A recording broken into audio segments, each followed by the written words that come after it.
नमस्कार, आप देख रहे हैं 9 बजे की 9 ब्रेकिंग। चलिए शुरुआत करेंगे इस वक्त की सबसे बड़ी खबर से। आज फिर बढ़े पेट्रोल डीजल के दाम। पेट्रोल डीजल के दामों में 80 पैसे की हुई बढ़ोतरी। दिल्ली में 103 रुपए 41 पैसे प्रति लीटर हुआ पेट्रोल, तो दिल्ली में 94 रुपए 67 पैसे प्रति लीटर बिक रहा है डीजल। और वहीं अगर मुंबई की बात की जाए तो 118 रुपए 41 पैसे प्रति लीटर पेट्रोल की कीमत हो गई है। और मुंबई में डीजल की बात की जाए तो 102 रुपए 64 पैसे प्रति लीटर डीजल बिक रहा है। कोलकाता में भी 113 रुपए 3 पैसे प्रति लीटर पेट्रोल हो गया है। वहीं 97 रुपए 82 पैसे प्रति लीटर डीजल बिक रहा है। चेन्नई में 108 रुपए 96 पैसे प्रति लीटर हुआ है पेट्रोल। चेन्नई में 99 रुपए 4 पैसे प्रति लीटर बिक रहा है डीजल।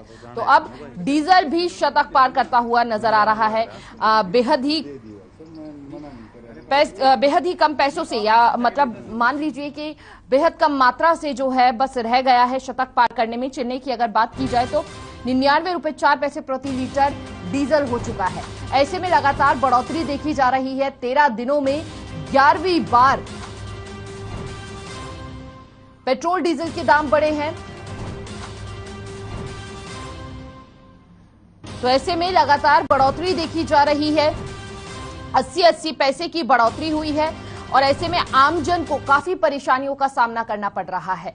देखिए, महंगाई लगातार अपने चरम पर है। जब जब पेट्रोल डीजल के दाम में बढ़ोतरी देखी जाती है, तमाम अन्य चीजों की अगर बात की जाए तो उसमें भी बढ़त होती है। तो ऐसे में महंगाई अपने चरम पर है। अलग अलग राज्यों से हमने आपको दाम बताए पेट्रोल और डीजल के, जहां पर पेट्रोल लगातार बढ़ रहा है। और अगर डीजल की मुंबई की बात की जाए तो डीजल ने मुंबई में तो शतक पार कर ही दिया है। डीजल मुंबई में है 102 रुपए 64 पैसे प्रति लीटर। तो देखिए, लगातार दामों में बढ़ोतरी देखी जा रही है। आमजन काफी परेशान है। ऐसे में इस बीच आपको यह भी बता दें कि त्योहार का मौसम है और जब त्योहार का मौसम होता है तो खरीदारी ज्यादा होती है। ऐसे में महंगाई की मार आम जनता झेल रही है। लोगों का कहना है कि पहले से ही आर्थिक तंगी से जूझ रहे हैं कई लोग, और उस बीच यह महंगाई दोहरी मार बन के पड़ रही है उन लोगों पर। तो फिर बढ़े हैं आज पेट्रोल और डीजल के दाम। पेट्रोल डीजल के दामों में 80 पैसे की बढ़ोतरी हुई है। 103 रुपए 41 पैसे प्रति लीटर पेट्रोल हो गया है, तो वहीं 94 रुपए 67 पैसे प्रति लीटर डीजल बिक रहा है। लगातार बढ़ोतरी पेट्रोल और डीजल के दामों में देखी जा रही है। देखिए, विपक्ष लगातार तमाम सवाल खड़े कर रहा है, लेकिन उसके बावजूद भी मौजूदा सरकार का यह मानना है कि जिस तरह से विश्व युद्ध कई राज्यों में हो रहा है, उसका सीधा असर जो है वह भारत पर पड़ रहा है और भारत की चीजों पर पड़ रहा है, जिसके कारण महंगाई लगातार अपने चरम पर है। साथ ही साथ मौजूदा सरकार का यह भी मानना है कि जो कोरोना काल में स्थिति बनी रही, उसे देखते हुए यह महंगाई चरम पर है। वहीं अगर विपक्ष के सवालों की बात की जाए, विपक्ष के तमाम मुद्दों की बात की जाए, तो विपक्ष लगातार कई मुद्दों को लेकर घेरता हुआ नजर आ रहा है। विपक्ष का कहना है कि 5 विधानसभा चुनावों से पहले राज्य सरकारों ने अपनी वैट में कटौती की थी, और उसके बावजूद जब परिणाम सामने आए, एक बार फिर से सभी ने टैक्स बढ़ा दिए, वैट बढ़ा दिए। तो ऐसे में पेट्रोल डीजल के दामों में लगातार बढ़ोतरी देखी गई। और वहीं अगर बात की जाए, आपको आर्थिक स्थिति जो भारत की बनी हुई है पेट्रोल डीजल के दामों से, अगर वैट घटत होती है तो कहीं ना कहीं जनता को आराम मिलने की उम्मीद मानी जा रही है। तो देखिए, जिस तरह से लगातार दामों में बढ़ोतरी हो रही है, वृद्धि हो रही है, जनता काफी परेशान है, क्योंकि लंबे समय से कोरोना काल चल रहा था। कोरोना काल के चलते पहले से ही आर्थिक तंगी से लोग जूझ रहे हैं। उसके बाद जब धीरे धीरे कुछ महीने पहले ही कोरोना के मामले जैसे जैसे कम होने शुरू हुए, वैसे वैसे पाबंदियां तो हटाई गई, लेकिन महंगाई की पाबंदी अभी भी जनता के ऊपर चढ़ी हुई है। तो ऐसे में यह पाबंदी, यानी कि यह महंगाई पर अंकुश आखिर कब तक लगेगा, यह बड़ा सवाल है अपने आप में।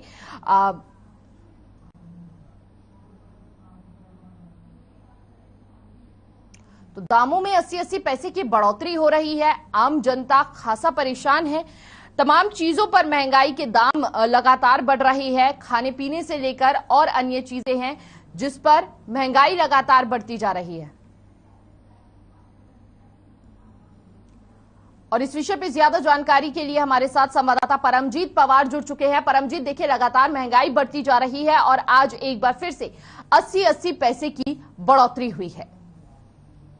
बिल्कुल हिमानी, देखिए लगातार डीजल और पेट्रोल के दाम आसमान छू रहे हैं। फिलहाल पेट्रोल पंप पर मौजूद आपको दिखाएंगे। आज का जो पेट्रोल का रेट है वो 102 है, 102 के पार पेट्रोल हो चुका है। और डीजल की अगर बात की जाए तो 94 रुपए के पार हो गया है। तो कहीं ना कहीं आम जनता को इसका सामना भुगतना पड़ रहा है, काफी परेशानी आ रही है क्योंकि लगातार जो है महंगाई आसमान छू रही है। कुछ लोग हैं उनसे बात करते हैं, तो क्या कहना चाहेंगे लगातार पेट्रोल के दाम बढ़े? तो ठीक नहीं, लेकिन सरकार है तो इससे जो आम लोग हैं वो काफी पड़ेगा ही, पैसे निकल जाएंगे। तो आपको क्या लगता है कि ये जो लगातार जो है 10 बार पेट्रोल और डीजल दाम बढ़ चुके हैं 11 दिन में, तो क्या कहना चाहिए? मैं यही कहूँगा, पिछले से क्या पता कैसे तेल आता है तो सरकार को मालूम है। हम तो यही सोचते हैं हमारे लिए महंगाई है, बाकी सरकार बिल्कुल। देखिए मानी लोगों का भी ये कहना है कि सरकार को इसके बारे में सोचना चाहिए। लगातार जो है महंगाई आसमान छू रही है। पेट्रोल डीजल की बात की जाए, खाने पीने की जो चीजें सब्जी की बात की जाए तो उन पर भी जो है लगातार महंगाई की मार जो है लोगों पर पड़ रही है। और आज भी जो है पेट्रोल के दाम बढ़े हैं। हालांकि पेट्रोल दामों में बढ़ोतरी हुई है। 11 दिन में 10 बार पेट्रोल और डीजल के दाम बढ़ रहे हैं। यहाँ पे कुछ और लोगों से बात करने की कोशिश करते हैं। भाई साहब, ये क्या कहना चाहेंगे जो पेट्रोल डीजल के दाम बढ़े? बढ़ गए हैं, क्या करें, महंगाई हो। तो इससे जो आम लोग हैं उनके काफी असर पड़ेगा आम आदमी के जेब पर। तो क्या कहना चाहेंगे जो पहले आप पेट्रोल 500 रुपए डलवाते थे, आप कितना डलवाते हैं? तो 15 रुपये डलाना पड़ता है, मजबूरी होगी ना, क्या करें। बिल्कुल नहीं माने। देखिए लोगों का ये कहना है कि जिस प्रकार से महंगाई आसमान छू रही है तो लोगों की जेब पर काफी प्रभाव पड़ेगा और सरकार को इसके बारे में सोचना चाहिए। जी मानी, बिल्कुल, सरकार के लिए अलग अलग प्रतिक्रियाएं सामने आ रही है। लगातार जनता कह रही है कि सरकार को जल्द से जल्द इस महंगाई पर अंकुश लगाने की जरूरत है। बहुत बहुत शुक्रिया परमजीत आपका तमाम जानकारी साझा करने के लिए। चलिए बढ़ेंगे अगली बड़ी खबर की ओर। बड़ी खबर जींद से है। सफीदो दौरे पर रहेंगे आज सीएम मनोहर लाल। दोपहर 12 बजे जनसभा को संबोधित करेंगे। करोड़ों की विकास परियोजनाओं का शिलान्यास भी करेंगे। बिजली के सब स्टेशनों का लोकार्पण भी करेंगे। इस बीच राजकीय औद्योगिक प्रशिक्षण संस्थान का उद्घाटन करेंगे। वीआर ब्रिज का पुनर्निर्माण का भी उद्घाटन करेंगे। तो इस वक्त की यह बड़ी और अहम जानकारी हम आपको दे रहे हैं। सफीदो दौरे पर रहने वाले हैं सीएम मनोहर लाल। लगातार सीएम मनोहर लाल के ताबड़तोड़ दौरे जो हैं वह जारी है। आज की अगर बात की जाए तो दोपहर 12 बजे जनसभा को संबोधित करेंगे। ऐसे में जनता के बीच प्रदेशवासियों के लिए कोई बड़ी सौगात मिल सकती है। साथ ही साथ आपको बता दें कि करोड़ों की विकास परियोजनाओं का शिलान्यास भी आज ही के दिन करेंगे। तो ऐसे में बेहद खुशी की बात है प्रदेशवासियों के लिए।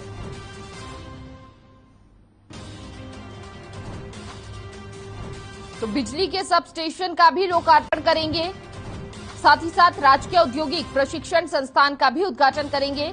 वीआर ब्रिज के पुनर्निर्माण का भी उद्घाटन करेंगे। तो ये तमाम चीजें थी अलग अलग जिसका सीएम मनोहर लाल उद्घाटन और शिलान्यास करेंगे। बेहद राहत की बात होने वाली है और ऐसे में तमाम समस्याओं से लंबे समय से जो व्यक्ति जूझ रहे थे, प्रदेशवासी जूझ रहे थे, उम्मीद लगाई जा रही है कि अब उन परेशानियों का, उन समस्याओं का भी निवारण जल्द से जल्द सीएम मनोहर लाल कर सकते हैं। और साथ ही साथ यह बड़ी सौगात जनता को देने जा रही है। सीएम मनोहर लाल लगातार ताबड़तोड़ दौरे कर रहे हैं। इससे पहले अगर बात की जाए तो पेयजल का शिलान्यास किया था, साथ ही साथ अंडरपास का उद्घाटन किया था, शिलान्यास किया था। और साथ ही आपको बता दें कि मौजूदा सरकार जो है वह लगातार ये प्रयास कर रही है कि अब हरियाणा को न केवल स्मार्ट सिटी बनाना है बल्कि स्मार्टेस्ट सिटी के रूप में दर्शाना है।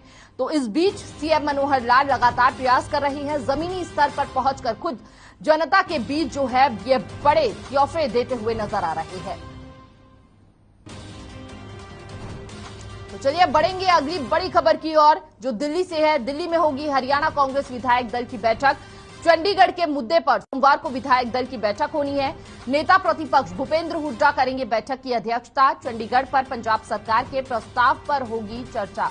देखिए, जिस तरह से लगातार 5 विधानसभा चुनावों में जिस तरह के नतीजे परिणाम कांग्रेस को भुगतने पड़े, उसको देखते हुए कांग्रेस लगातार बैठकों का दौर कर रही है।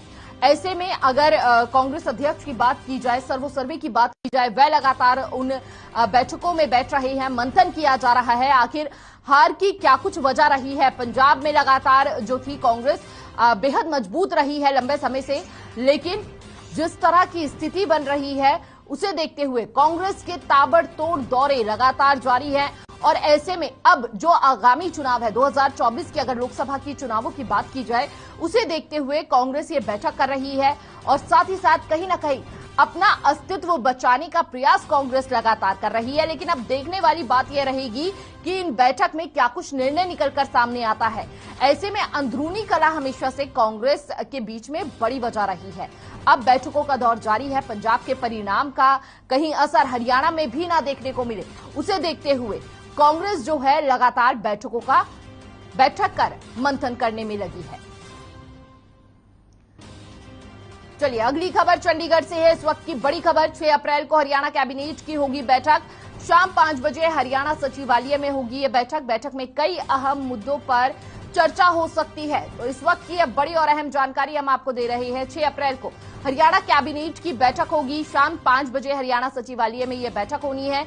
बैठक में कई अहम मुद्दों पर चर्चा हो सकती है। आगे की नीति क्या हो सकती है, उस पर चर्चा हो सकती है। आगे की रणनीति किस तरह से तैयार करनी है, उस पर चर्चा हो सकती है। आगामी चुनाव है, कुछ समय बाकी है और उसे देखते हुए ये बैठक बुलाई जा रही है। साथ ही साथ उम्मीद लगातार यह बनी हुई है कि अगर किसी भी तरह की किसी क्षेत्र में परेशानी है, उसको हल किस तरह से किया जाए। सुपर एक्टिव मोड में, अलर्ट मोड में लाने का प्रयास लगातार किया जा रहा है।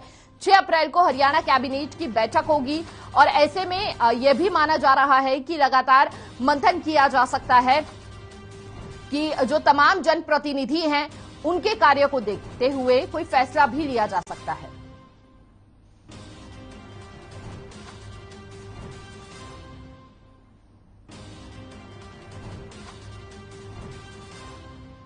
तो चलिए बढ़ेंगे 5वीं ब्रेकिंग की ओर। सिरसा से इस वक्त की ब्रेकिंग आ रही है। सेन समाज चैरिटेबल ट्रस्ट का सम्मेलन हुआ। कंबोज धर्मशाला में होगा जिला स्तरीय सम्मेलन। राज्यसभा सांसद डॉक्टर सुभाष चंद्र करेंगे शिरकत। एयर कंडीशनर हॉल का शिलान्यास करेंगे। तो इस वक्त की यह बड़ी ब्रेकिंग, 5वीं ब्रेकिंग, एयर कंडीशनर हॉल का शिलान्यास करेंगे। सिरसा से यह खबर है। सेन समाज चैरिटेबल का सम्मेलन वहां पर आयोजित किया गया है। कंबोज धर्मशाला में जिला स्तरीय ये सम्मेलन है, जहां पर राज्यसभा सांसद डॉक्टर सुभाष चंद्रा करेंगे शिरकत इस कार्यक्रम के अंदर और एयर कंडीशनर हॉल का शिलान्यास करेंगे।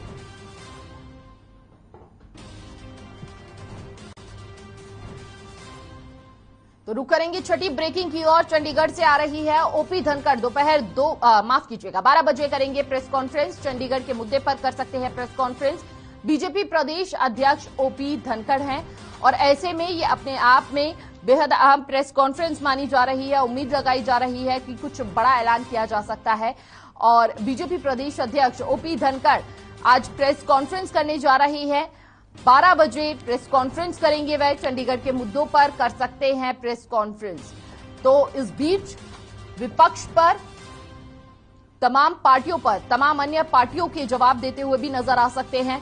साथ ही साथ जिस तरह के आरोपों से बीजेपी गुजर रही है उसको देखते हुए कोई बड़ा ऐलान जो है वह कर सकते हैं। तो इस वक्त की यह बड़ी ब्रेकिंग 9 बजे की 9 ब्रेकिंग में आप छठी ब्रेकिंग देख रही हैं। बीजेपी प्रदेश अध्यक्ष ओपी धनखड़ जो हैं वह आज प्रेस कॉन्फ्रेंस करेंगे 12 बजे।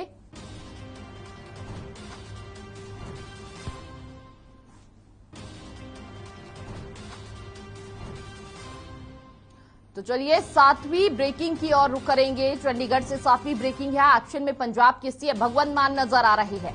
10 आईएएस अफसरों का तबादला कर दिया गया है। कई जिलों के बदले गए हैं डीसी।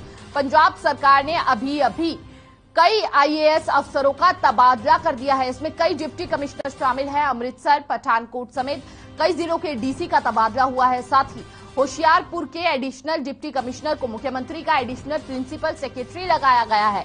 तो ये 7वीं ब्रेकिंग हम आपको बता रही है।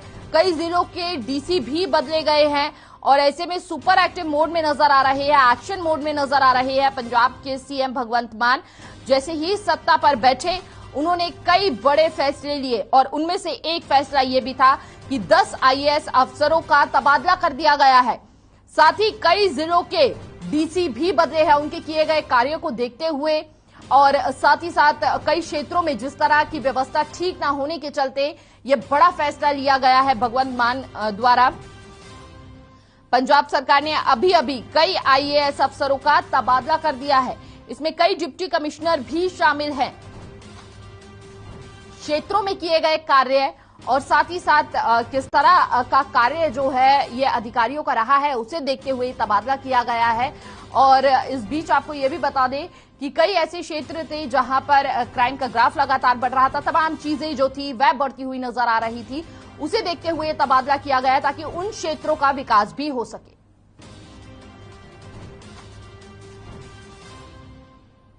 चलिए रुक करेंगे 8वीं ब्रेकिंग की ओर। नवरात्रि का दूसरा दिन है आज। मां ब्रह्मचारिणी की हो रही है पूजा। सुबह से ही मंदिरों में भक्तों की भीड़ उमड़ी हुई है। तो लंबे समय बाद जो है मंदिरों में इस तरह की रौनक देखने को मिल रही है। आज नवरात्र का दूसरा दिन है और ऐसे में दूसरे दिन मां ब्रह्मचारिणी की पूजा होती है। सुबह से ही मंदिरों में भारी भीड़ उमड़ी है और लोग जो हैं वह भक्तिमय होते हुए नजर आ रहे हैं। साथ ही साथ आपको बता दें कि आज नवरात्रि का दूसरा दिन है। मां ब्रह्मचारिणी की आज के दिन पूजा होती है। तो सुबह से ही मंदिरों में भक्तों का, श्रद्धालुओं का तांता लगा हुआ है और ऐसे में मंदिरों में भारी रौनक लंबे समय बाद देखने को मिल रही है।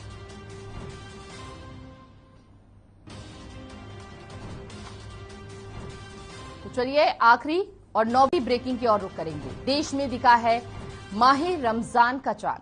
आज से पहले रोजे की हुई है शुरुआत। बाजारों में दिखी है रौनक। मस्जिदों में पड़ी गई है विशेष नमाज की तरावी। तो तरावी शुरू हो चुकी है और ऐसे में अब रमजान का महीना भी शुरू हो चुका है।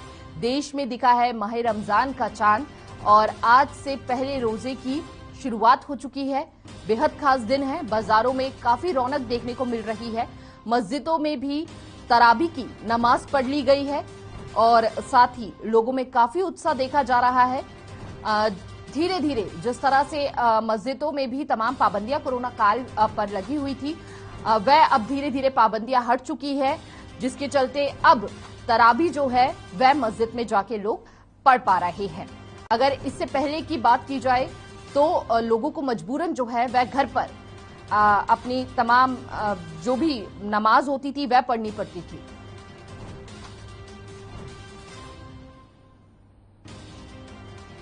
और यहां पर रुक रहे हैं एक छोटे से ब्रेक के लिए। ब्रेक के बाद फौरन होंगे हाजिर।